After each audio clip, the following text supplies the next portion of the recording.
Hello students, class 10th में कल हमने कॉनकेव मिरर और कॉन्वेक्स मिरर दोनों के ही रूल्स आपको बताए थे कि किस तरीके से लाइटेज इंसिडेंट होने के बाद उनसे रिफ्लेक्ट होंगी।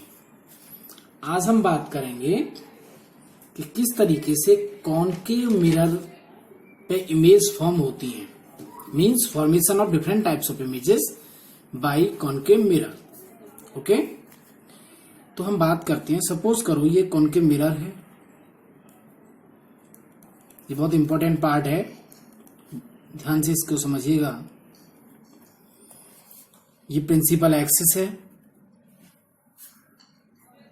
पोल है, ये फोकस है, ये सेंटर ऑफ कर्वेचर है। ओके, अब मिरर के सामने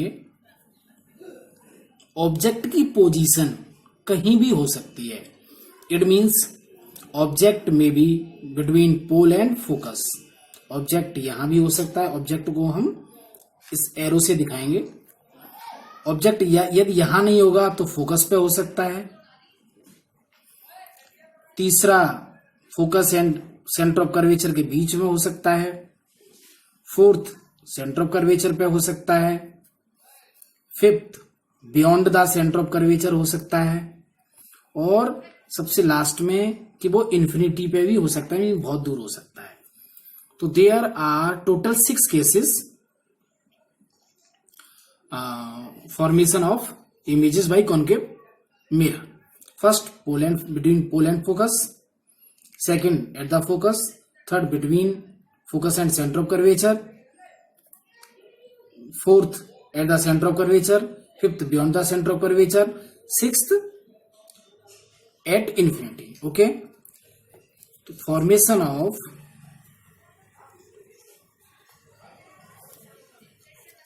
different images by concave mirror. Okay, हम पहले केस की बात करते हैं। First case, when object is between pole and focus. Okay, first case की बात करते हैं।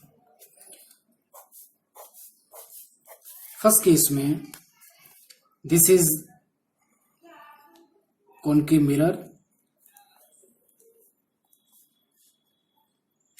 Okay, this is principal axis. Okay, ये पोल है, focus, centre of curvature. Object यहां पे रखा हुआ है। ओके, ऑब्जेक्ट कहां रखा हुआ है? पोल एंड फोकस के बीच में। तो जो 4 रूल्स आपको सिखाए थे उनमें बहुत सारी लाइटेज इस ऑब्जेक्ट से इंसिडेंट होंगी, ऐसे कॉनकेव मिरर पे जाके फॉल करेंगी, वहां से रिफ्लेक्ट होंगी। लेकिन रे डायग्राम में केवल हम 2 लाइट रेज ही शो करेंगे। एक पहली लाइट रेज जो पैरेलल जा रही है, तो हम ये सीख चुके हैं कि जो लाइट रेज पैरेलल जाती है वो फोकस से निकल के जाएगी। तो जो पैरेलल जा रही है वो रिफ्लेक्ट होने के बाद फोकस से निकलेगी। ओके, सेकंड लाइट रे या तो हम सेंटर ऑफ कर्वेचर से भी ले सकते हैं। उन 4 जो रूल्स है उनमें से हम कोई सी भी 2 लाइट रे ले सकते हैं। तो एक हम ले लेते हैं कि जो सीधे पोल पे इंसिडेंट होती है,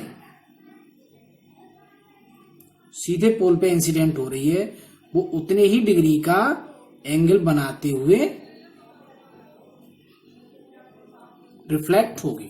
ओके, जो पैरेलल आई वो फोकस से होके जा रही है और जो पोल पर आ रही है वो उतनी डिग्री का एंगल बनाते हुए रिफ्लेक्ट होगी। ओके, लेकिन यहां हम देख पा रहे हैं यहां लाइन डाइवर्ज होती जा रही है। इसका मतलब ये इधर कहीं भी इस तरफ ये कहीं भी नहीं मिलेंगी, इधर कहीं नहीं मिलेंगी। होगा क्या, एक्चुअली जब हम यहां से देखेंगे यहां से देखेंगे तो हमें ऐसा लगेगा ये लाइट रेज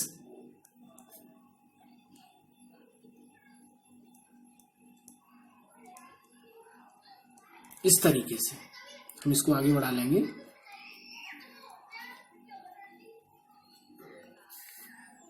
तो जहां पर इमेज कहां बनती है ये आप हमेशा याद रखें, इमेज केवल और केवल वहां बनती है जहां लाइट रेज रिफ्लेक्ट होने के बाद मिलती हैं या मिलती हुई दिखाई देती हैं। तो यहां हमें ऐसा लग रहा है कि लाइट रेज यहां पे जाके मिल रही हैं, तो यहीं पर ये इमेज बन जाएगी। ओके, ये ए बी ऑब्जेक्ट है जिसकी image A dash B dash बन रही है। ओके, बात समझ में आई? ये रे डायग्राम की आप प्रैक्टिस करेंगे। ओके, तो यहां पर जो कैरेक्टरिस्टिक्स हैं, किस तरीके की इमेज बनी है, तो इमेज कैसी बनी है, सबसे पहले बिहाइंड द मिरर बनी है, बिहाइंड द मिरर, मिरर के पीछे बनी है। ये कैरेक्टरिस्टिक्स हैं जो आपको लर्न करने हैं। दूसरी कैसी बनी है, ये वर्चुअल एंड इरेक्ट है, वर्चुअल एंड इरेक्ट। वर्चुअल आप और रियल हम आपको पहले बता चुके हैं। इरेक्ट ये सीधी है। और थर्ड, ऑब्जेक्ट से ये बड़ी है, तो larger than object. Okay, first case है जब ऑब्जेक्ट पोल और फोकस के बीच में होता है, तब इमेज किस तरीके से बनती है। ये स्पेशल केस इसलिए भी है क्योंकि ये पहला ऐसा केस है, और टोटल 6 केसेस में ये केवल एक ऐसा केस है जिसमें इमेज वर्चुअल एंड इरेक्ट बनती है, बाकी सब में रियल एंड इन्वर्टेड बनेगी, इसलिए भी ये आपको याद रखना है। ओके, अब हम बात करेंगे case number 2।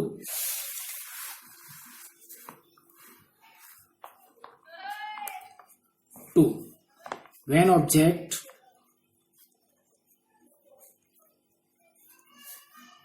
is at focus, जब ऑब्जेक्ट फोकस पे हो, तो ये कॉनकेव मिरर हमने बना लिया। ये आप जो डायग्राम बनाएंगे स्केल पेंसिल ये सबसे बनाएंगे। जितनी दूरी पर आपको फोकस लेना है उससे ठीक डबल डिस्टेंस पे आप लोग सेंटर ऑफ कर्वेचर लोगे। ओके, ये पोल हो गया, ये एफ, सपोज करो हमने एफ 1 सेंटीमीटर की डिस्टेंस पर लिया है, तो आप सेंटर ऑफ कर्वेचर 2 सेंटीमीटर की डिस्टेंस पे लोगे। ओके, ऑब्जेक्ट अब इस बार कहां रहेगा, एट फोकस। इससे पहले वाले केस में ऑब्जेक्ट यहां था, बीच में था।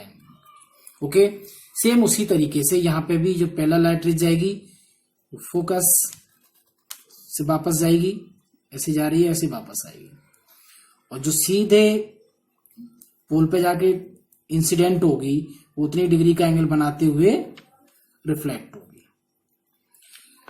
अब हम देख रहे हैं कि ये दोनों लाइट रेज इधर पैरेलल जा रही हैं, इसका मतलब इनको हम इधर भी इंक्रीज करते हैं तो इधर भी नहीं मिलेंगी ये, और इधर भी इनको बढ़ाते हैं तो इधर भी नहीं मिलेंगी। तो लाइट रेज की एक स्पेशलिटी होती है कि वो लॉन्ग डिस्टेंस कवर करने के बाद पैरेलल हो जाती हैं, या फिर हम उल्टा बोल सकते हैं कि यदि पैरेलल लाइट रेज हैं तो लॉन्ग डिस्टेंस कवर करने के बाद बहुत दूर जाके मिलेंगी। इसका मतलब ये हुआ कि ये जो इमेज बनेगी ये कहां बनेगी, ये बनेगी इन्फिनिटी पे। ओके, कहां बनेगी, तो इसके कैरेक्टरिस्टिक्स क्या रहेंगे, कैरेक्टरिस्टिक्स इसके रहेंगे नंबर 1 एट इन्फिनिटी। इमेज कहां बनेगी, जो इमेज होगी, ये इमेज के कैरेक्टरिस्टिक्स हैं, आप याद रखिएगा, एट इन्फिनिटी। दूसरा, ये नीचे की प्रिंसिपल एक्सिस से नीचे जितने भी बनेंगे वो रियल एंड इन्वर्टेड बनेंगे, तो ये रियल एंड इन्वर्टेड। और तीसरी, हाईली मैग्नीफाइड, ये मैग्नीफाइड बनेगी, हाईली मैग्नीफाइड बनेगी। ओके, तो ये केस नंबर 2। ओके, अब हम बात करते हैं case number 3। When object is between between F focus and center of curvature C लिख लेते हैं। ये ऑब्जेक्ट है, सॉरी कॉनकेव मिरर है, यहाँ प्रिंसिपल एक्सिस, ये F और ये C, ऑब्जेक्ट यहां पे रखा हुआ है। तो जो पहला लाइट रेज जाएगी वो फोकस से रिफ्लेक्ट होके जाएगी और जो सीधे पोल पे इंसिडेंट होगी, सीधे पोल पे जा रही है, वो उतने ही डिग्री का एंगल बनाते हुए और वापस जाएगी। तो आपको दिख रहा होगा कि ये एक जगह पे जाके नीचे मिल जाती है, तो जहां मिलती हैं वहीं इमेज बनती है। तो इमेज कहां बन रही है? सेंटर ऑफ कर्वेचर के पीछे बन रही है। ओके, तो यहां पर जो इमेज बनेगी उसकी क्या क्या कैरेक्टरिस्टिक्स होंगे? पहला, ये beyond the centre of curvature, कहां बन रही है?